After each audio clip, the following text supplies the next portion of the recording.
dark chosen ones, 7 demonic energies that break your vibration instantly. There is a moment in every spiritual journey when something shifts not gradually, but violently. You feel it like static in your bones. Everything starts to feel off. The meditation doesn't work. The signs go quiet, and the synchronicities vanish. It's like the universe itself has turned its back on you. But what if I told you that this isn't a failure in your path, but a signal? A signal that you've been touched by one of the 7 demonic energies, forces so ancient, so subtle, and so precise that they don't destroy your life with fire and chaos. They break you through vibration. They slip inside your frequency field like a virus, and they reroute your alignment from the inside out. You don't even realize it's happening until it's already done. These demonic energies don't come with horns. They don't announce themselves. They mimic your thoughts. They ride your emotions. They use your own wounds as portals. That's why they're so dangerous, because they don't need to overpower you, they become you. And unless you know how to detect them, they will hijack your evolution right at the edge of your breakthrough. I've seen it happen again and again. I felt it in myself. And I've only made it through because I learned the patterns, the frequency distortions that signal their arrival. That's what I want to teach you. Not fear, not superstition, but awareness. Because once you see it, you can reclaim your power. But until you do, you are just a puppet pretending to be awake. Click subscribe to this channel to get more profound spiritual lesson. The first demonic energy is the most seductive of all. I call it spiritual vanity. This is the frequency that makes you obsessed with your own awakening. It tells you that you're more enlightened than others. It whispers in your ear that you're special, chosen, above the world. It makes you addicted to being seen as deep. It makes you chase aesthetics, language, rituals not for their truth, but for how they make you look. And here's the trap: spiritual vanity mimics growth. It feels like evolution. You start talking in elevated terms. You start curating your persona. You start using words like alignment and frequency without even feeling them. But underneath it, your vibration starts to rot. Because truth doesn't need performance. And the moment your identity becomes more important than your integrity, you've already been broken. The second energy is resonance corruption. But this one is harder to detect because it doesn't attack you, it rewires what you attract. You start pulling in people, experiences, and messages that feel aligned but are actually reinforcing your unconscious wounds. You keep meeting twin flames that are actually just karmic traps. You keep hearing signs that validate your victimhood. You think you're in flow, but you're in a loop. Why? Why? The serpent. Because this demonic energy shifts your inner signal just slightly, just enough that you start vibrating at a distorted frequency. And everything you attract from that point forward only confirms the distortion. That's why healing feels like it's going backward. Because it is. Your reality is mirroring the virus, not the soul. The third energy is energetic inflation. This one is subtle, quiet, and terrifying. It makes you feel powerful, but not from presence, from pressure. You start feeling like you have to hold space for everyone. You become the healer, the guide, the anchor in every room. You can't rest. You can't collapse. You can't be human, because this energy inflates your aura with false light. You start carrying more than you're meant to. and eventually it breaks you. This is how spiritual burnout happens. Not from too much giving, but from giving from a frequency that isn't real. From trying to be God instead of vessel. From mistaking pressure for power. And the worst part, people will praise you for it. They'll call you strong. But deep down, you'll feel hollow. Because the energy isn't yours. It's feeding off of you. Now, let me ask you something. Not surface level, deep. When was the last time you felt your own presence without needing to prove it to anyone? When was the last time you felt peace without performance? Because if you can't remember, one of these energies may already be inside you. The fourth is the echo of despair. This one doesn't scream. It whispers. It tells you that no matter how far you've come, it's not enough. That there's something broken in you that even awakening can't fix. It wraps itself around your healing journey and makes it feel endless. You start chasing healing like an addiction. You're never whole, never ready, never safe. Even in your highest states, it pulls you back. This energy is designed to drain your hope at the root, not quickly but gradually, and the longer it stays, the more your vibration collapses. Until one day you're meditating, praying, journaling, and you realize you feel nothing. And that numbness, that silence, that void, that's not peace. That's the death of your signal. These energies don't just visit, they embed. They wrap themselves in your thoughts, your patterns, your spiritual language. That's why they're so hard to kill. Because you can't fight what you've mistaken for you. That's why awareness is the first weapon. Because the moment you see the distortion, you separate from it. And once you separate, you can begin to reclaim the field of your vibration. But we're not done, not even close. Because the final three demonic energies are the most dangerous. They don't just distort your field. They replace it. They override your will. They fracture your soul's alignment so completely that you begin to question if you ever had one. These are the energies that don't just steal your power, they reprogram your destiny. And unless you know how to detect and dismantle them, they will anchor themselves in your timeline for years. We're about to go deeper, into the most forbidden layers of spiritual sabotage, into the frequencies that hijack the chosen ones, not through fear but through false light. The possession of light, how demonic frequencies hide in your highest states and rewire your destiny. What if I told you the most dangerous spiritual attacks don't come when you're weak, but when you're rising? Not when you're lost, but when you finally think you've found yourself. That's the chilling truth about the final three demonic energies. They don't come as darkness. They come disguised as light. They wear the mask of insight. They mimic the tone of divine guidance. They speak like your higher self, and that's why they're deadly, because they don't just break your vibration. They replace it. They hijack your evolution by inserting themselves into the moments you thought were your greatest breakthroughs.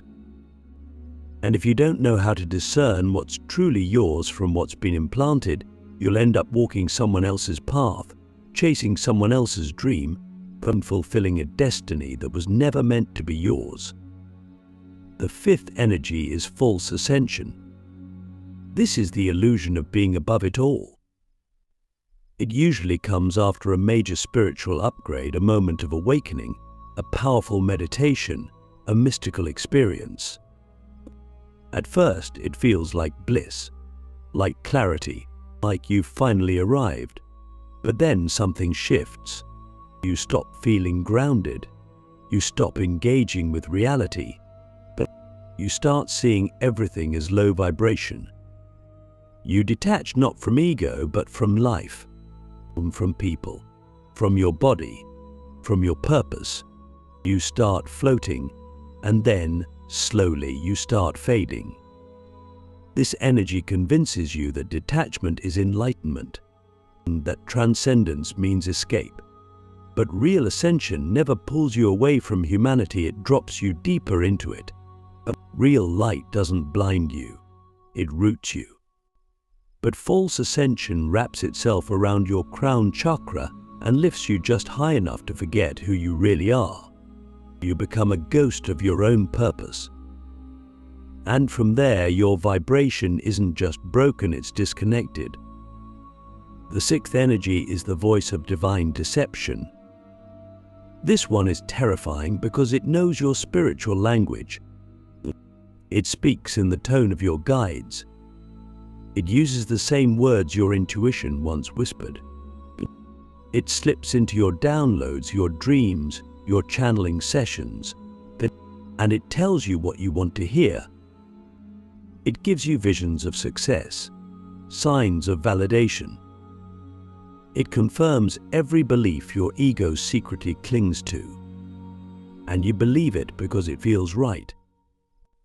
But that's the trap, because this energy doesn't come to scare you.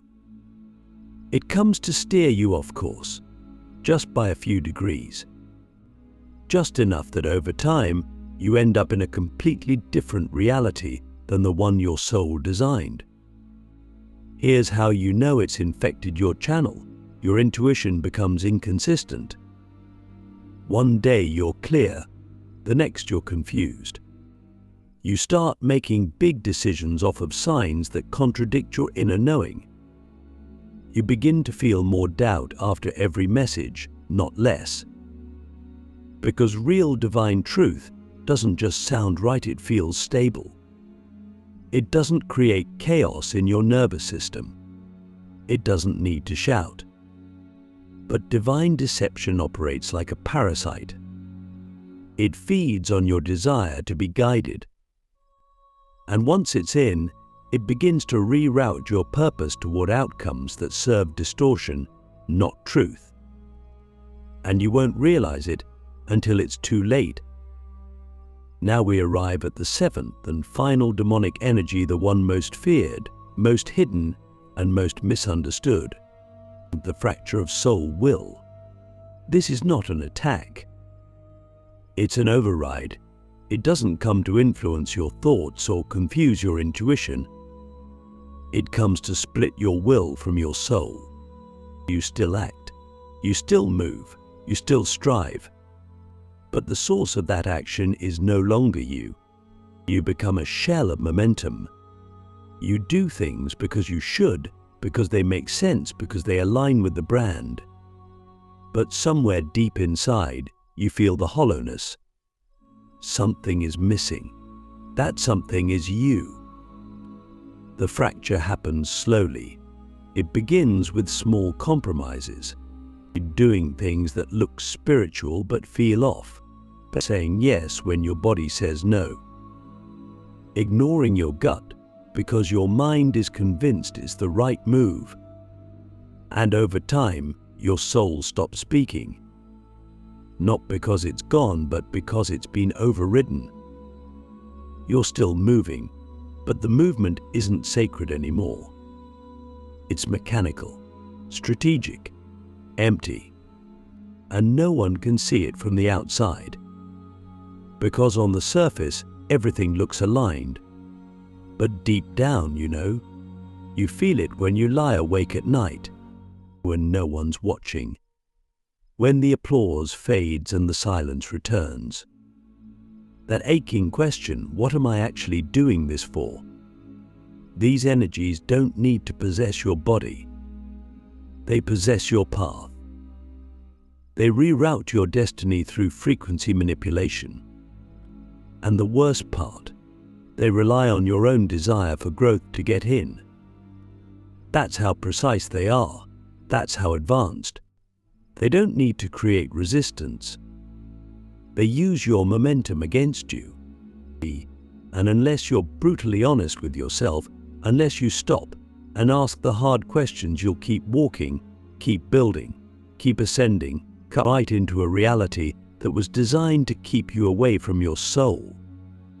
So ask yourself now deeply, honestly, is the path I'm on truly mine? Or has something hijacked my frequency and dressed itself in my dreams? Is my intuition clean, or is it being mimicked? Am I still connected to my soul, or just performing what I think awakening should look like? Because the dark chosen ones, the real ones, don't just fight demons in the dark. They fight the ones that hide in the light. The ones that wear robes of truth, but carry the scent of distortion. The ones that tell you you're chosen, but lead you away from the very essence of your choosing. And if you can recognize them, if you can call them out, not with fear but with clarity, you begin the process of reclaiming your vibration, not just protecting it, purifying it, realigning it with the original frequency of your soul. And that's what we'll explore next, because naming the enemy is only the beginning. The real work is healing what they've broken and building a vibration so sovereign, so embodied, so clear that nothing false can survive in your field. Frequency reclamation, how to exercise hidden energies and rebuild the signal of your true self. Now that we've named the 7 demonic energies, the real question emerges: how do we take our frequency back? Not temporarily, not on good days, but permanently from the core. Because let's be honest, awareness alone is not liberation. You can know you're infected. You can know your intuition has been hijacked, your path distorted, your light misused, and still be stuck in it. Still be puppeted by an energy that knows how to mimic your own voice. That's the level of sophistication we're dealing with. These energies don't just deceive you, they become you. So the reclamation process is not a surface-level cleanse. It's a spiritual exorcism, one that doesn't just remove what's false, it reconstructs what's real. The first step is energetic honesty, not emotional venting, not intellectual processing. I mean a raw, unfiltered, uncomfortable confrontation with your own frequency, but sit in silence. Strip away the mantras, the music, the incense, the rituals. Be just you and your energy field. Ask yourself, what's really here? Who am I when I'm not performing healing? What's vibrating underneath my spiritual identity? And then wait, not for answers but for sensations. You'll feel it. The tension in your chest, the static in your mind, the tightness in your gut. These are not random. These are where the false energies live. They store themselves in your nervous system, your breath, your posture. Your body always knows what your mind has been trained to ignore. Once you locate the distortion, don't analyze it. And don't philosophize about where it came from or what childhood wound it's linked to. That's another trap intellectual healing. The mind will always try to turn pain into a puzzle. But frequency is not solved, it's felt, so feel it fully. Let the discomfort rise, let the lies scream. This is the purge. The moment your system starts to flush out what no longer belongs, and yes, it will feel like death. Because in a way, it is. It's the death of the self that agreed to carry the distortion. And that self has to go, not with violence, not with rejection, but with clarity. You say to it, "Thank you, but I'm no longer available for this signal." The second phase is signal replacement. But because here's the truth, you cannot just remove an energy and leave a void. Nature abhors a vacuum. If you don't consciously choose a new vibration, the old ones or new distortions will rush back in. So once you've cleared, you must redeclare. Not in words, but in resonance. What do you choose to broadcast now? Not what sounds good, what feels true. Maybe it's peace, maybe it's sovereignty, maybe it's raw, primal silence. Whatever it is, breathe it into your field. Speak it without language. Let it fill the space where the parasite once lived. You are not just healing, you are reprogramming the broadcast tower of your soul.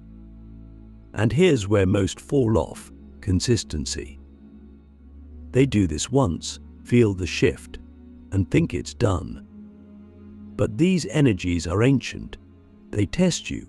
They circle back, not because you failed, but because they want to see if you've stabilized. So you must return to the practice not as a ritual, but as a lifestyle. Every morning, ask yourself, whose energy am I carrying today? Whose voice is speaking through me? Is this action coming from soul or survival?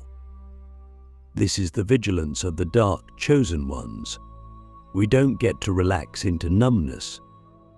We have to earn our frequency every day. But here's the beauty: the more you do this, the more your field becomes uninhabitable to distortion.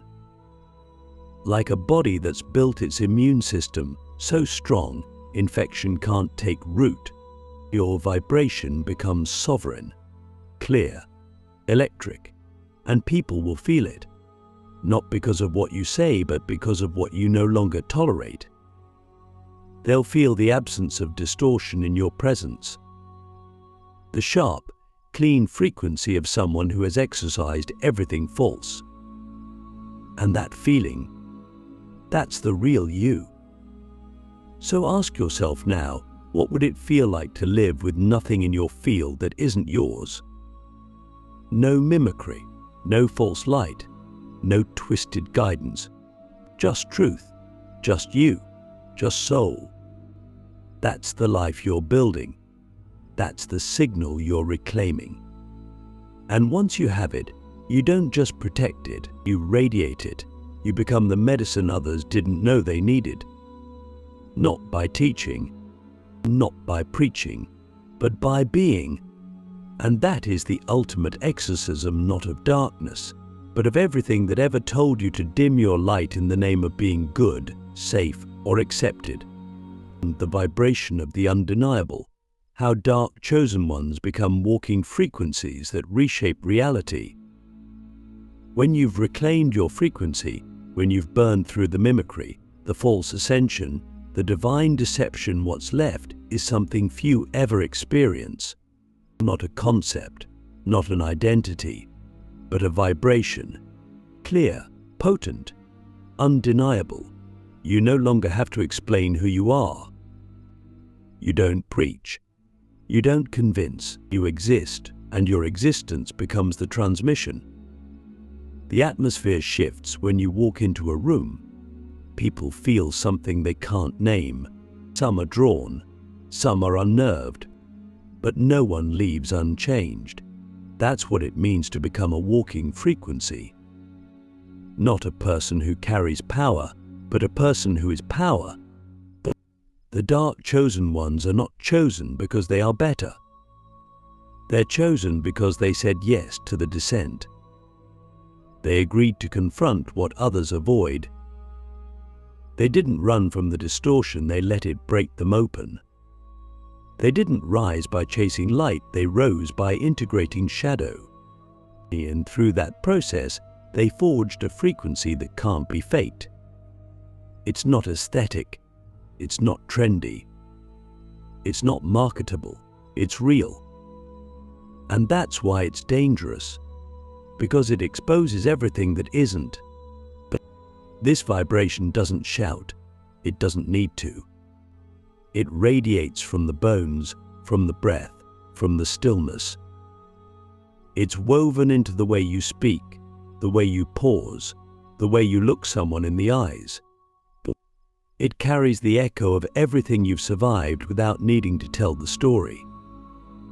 That's why it's undeniable. not because it demands attention, but because it can't be ignored. But here's the paradox. The more undeniable your frequency becomes, the more invisible you become to the world that thrives on illusion. People will misunderstand you. They'll project onto you. They'll try to fit you into boxes you've already outgrown. And when you don't play along, when you don't collapse into who they need you to be, they'll call you cold, arrogant, intense. But that's the cost of sovereignty. The cost of no longer leaking energy to maintain other people's comfort.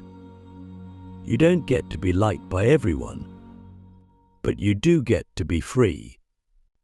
And in that freedom, something miraculous happens. You begin to rewrite reality, not with effort, with presence. Your vibration becomes a tuning fork. People around you begin to shift, sometimes subtly, sometimes violently. Old systems collapse in your presence. False identities unravel. Truths surface, not because you force them, but because your field demands alignment. You become a living invitation for others to rise, or a mirror so sharp they have no choice but to confront their own distortion. This is not power in the traditional sense. It's not about domination, it's about resonance. You don't change people by convincing them. You change people by being so true they remember what truth feels like. But let me be clear, this path is not glamorous. It's not always rewarding. You will lose things, people, comfort, illusions, and you will grieve them. But what you gain is something eternal. You gain yourself. The version of you that existed before the world taught you to shrink. The version of you that remembers why you came here. The version of you that doesn't just awaken but activates others by walking in full embodiment. So I'll ask you one final time, are you ready to stop seeking and start being? Are you ready to let go of what's familiar for what's true? Are you ready to become the kind of presence that doesn't need to push because it pulls reality into alignment just by existing? If the answer is yes, then your journey is just beginning. Because this isn't the end of a story. It's the end of distortion and the beginning of resonance. You're not here to fit in. You're here to transmit.